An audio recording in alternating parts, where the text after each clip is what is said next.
Hello guys and welcome to the channel. Yes, a beautiful day out there. Did you ever know that even a professional mix can sound unbalanced if the mastering process isn't monitored correctly? Alright guys, let's dive into how you can achieve perfect sound quality using Ozone tonal balance control. Yes, this is it. This is actually the plugin I want us to use. So in this video I'll be using the track I actually mixed I think 6 years ago. So let's go into this video right away. So you will need the tonal balance control tool. I'm using the tonal balance control tool, so that's what we'll be using. All right, so this is it.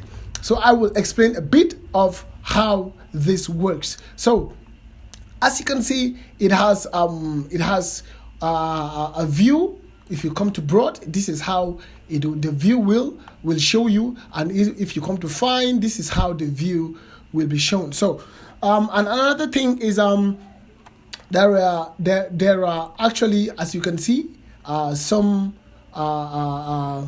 music genre, so for you to actually use to actually get more out of what you're going to be doing. So as you can see, there is bass heavy, there is country music, there is EDM, there is folk, there is hip hop, jazz, modern, orchestral, pop, reggae, R&B, soul, and rock, and whatever. So these are what you are going to be using. So for me, for this video, why not we use hip hop, since this track is a hip hop track, or let's use modern. I would love to use modern, and then this is the track I will be using.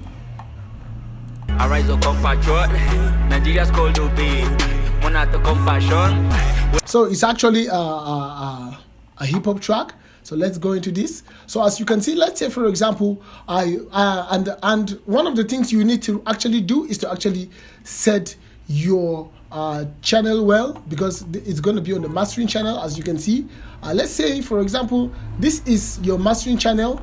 What you need to do is to actually set those plugins you're going to be using for your mastering up before the tonal balance control is going to be the last thing you're going to be using. So for example, let's say you've done your mastering and you're done. Let's say for example, I'll be using this fruity parametric equalizer, and I just want to I just want to hit some of this up and some of this up this way, just for the purpose of this video, so you could see. So let's say I just decide to raise the low band too high, and I go to the tonal balance control. Let's say for example you're done, this is your mastering for example, and then you're done with it. Then you come to the tonal control and you set your preset here, and you play it. Oh, as you can see, it's showing us that this particular frequency is above it. Is above the genre we're trying to master for. So let's raise it, let's take it down and go back to the tonal control again. It's still showing us it's not actually done proper, so let's take it down. Let's bring it flat. Let's go back. So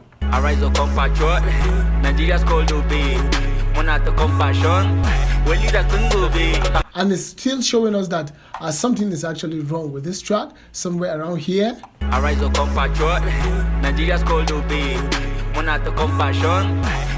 Okay, so let's go back to the tonal control.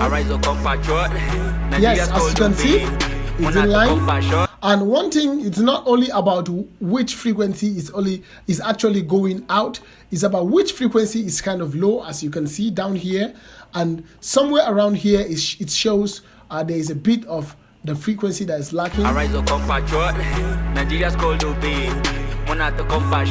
And it's showing somewhere around here the frequency is lacking, and somewhere around here this mid-high, this high mid, the frequency is kind of lacking, and this low mid, the frequency is kind of lacking. So all you need to do is to go back to maybe your EQ or whatever multiband you use.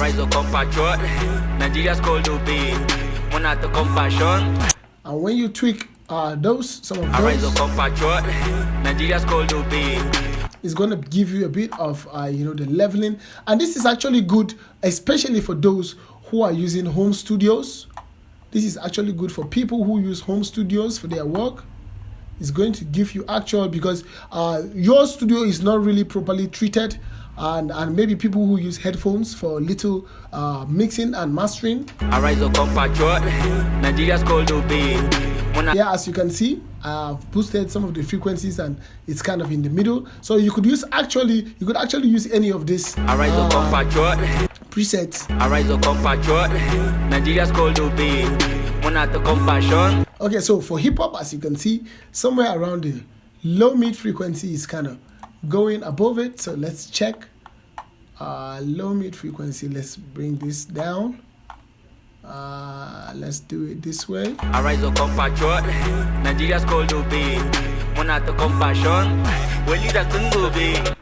Okay, and it's still showing us.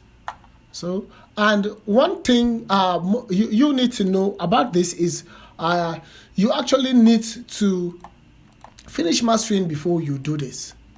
So yes, as you can see, I have actually done justice to this according to this genre of music, and you actually need to use the loudest part of your song or your track to actually do this, so that you can have a perfect sound quality and a sound output. Don't forget to like and subscribe to the channel. My name is Padro Beat, and I'm signing out.